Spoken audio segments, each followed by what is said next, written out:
Ya, Assalamualaikum warahmatullahi wabarakatuh. Hari ini kita bakal masuk ke reaksi redoks dan juga elektrokimia. Tapi hari ini kita akan ke reaksi redoks dulu ya. Nah,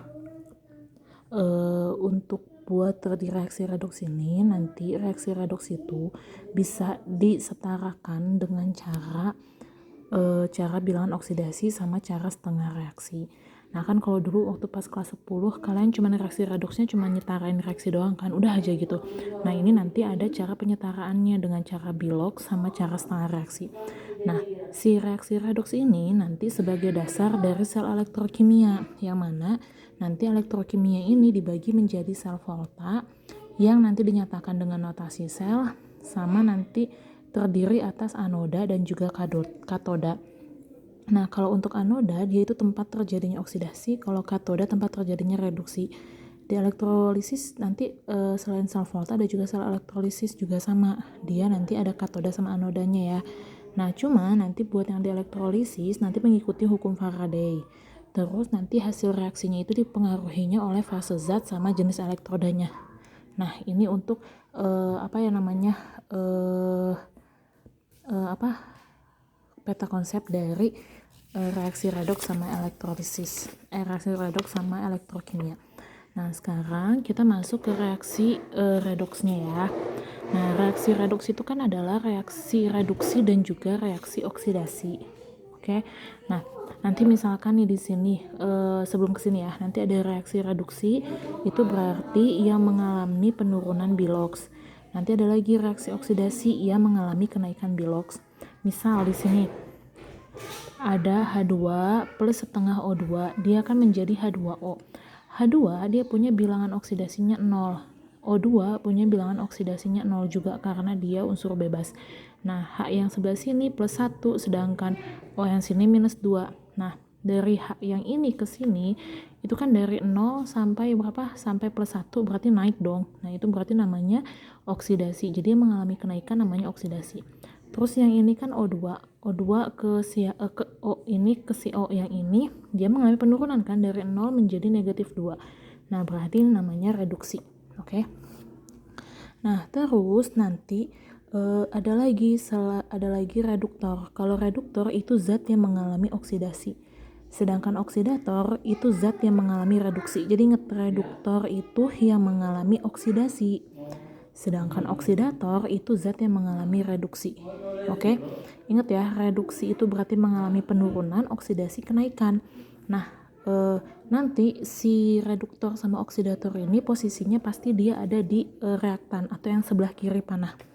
Nah, terus nanti di reaksi redoks itu ada reaksi pelepasan dan juga pengikatan elektron. Oh, salah. Reaksi pelepasan dan pengikatan oksigen. Nah, contoh kalau untuk oksidasi berarti dia pengikatan oksigen, tapi kalau buat reduksi berarti pelepasan oksigen. Contohnya di sini ada 2Zn plus O2 menjadi 2ZNO. Nah, ini kan mengikat oksigen ya. Nah, tapi kalau misalkan kita balikin berarti jadi reduksi. Oke, terus reaksi redoks juga sebagai reaksi pengikatan dan pelepasan elektron. Nah, kalau untuk oksidasi itu melepas elektron, sedangkan reduksi itu mengikat elektron. Oke. Nah, terus nanti ada lagi reaksi penurunan dan juga peningkatan bilangan oksidasi. Kalau oksidasi berarti kenaikan biloks, kalau reduksi berarti penurunan biloks. Oke. Nah, terus tunggu, ada yang ketinggalan. Nah, ini ya, reduktor itu sebagai pelepasan elektron juga. Kalau oksidator berarti menerima elektron. Kan yang tadi nih, pelepasan elektron itu berarti namanya reduksi. Nah, berarti namanya oksidator. Reduksi berarti pelepasan oksigen, salah. Kalau pelepasan elektron yang ini. Tuh, melepas elektron itu oksidasi. Nah, berarti kalau di sini namanya reduktor gitu. Jadi pokoknya mah kebalikannya. Kalau oksidasi berarti kenaikan biloks, berarti dia reduktornya gitu. Ya. Terus kalau misalkan di sini katanya si oksidasi itu melepas elektron, berarti reduktor itu melepas elektron gitu ya. Nah, terus nanti reaksi redoks itu gabungan reaksi reduksi sama oksidasi. Nah, nanti ada lagi nih reaksi disproporsionasi, yaitu satu jenis atom yang mengalami reduksi dan oksidasi. Nah, terus satu jenis atom yang mengalami perubahan biologs. Jadi contoh nih kayak di sini Br2 plus 6 CaOH 2 kali menjadi 5 CaBr2 ditambah CaBrO3 2 kali tambah H2O. Nah, si Br ini dia mengalami reduksi sama oksidasi. Jadi Br ini doang nih. Br ini di sini kan tadinya 0, di sini 0. Ini jadi plus 1. Terus kalau yang ini jadi plus 5. Berarti dari sini ini min 1 ya.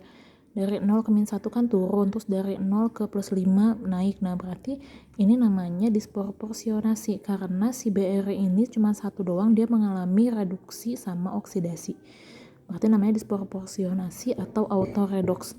Kan kalau buatnya redox yang biasa itu biasanya Br ini sama Ca ini ngalami perubahan gitu. Jadi beda gitu, beda antara satu senyawa misalkan ke ini, yang ini ke si yang ini gitu. Misalkan kayak gitu ya. Itu buat yang yang redox yang biasa.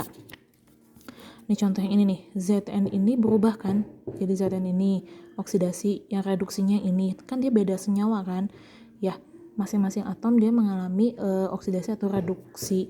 Nah, tapi kalau ini satu atom mengalami dua-duanya, reduksi sama oksidasi. Oke. Nah, itu untuk reaksi redoks penjelasan awalnya. Oke.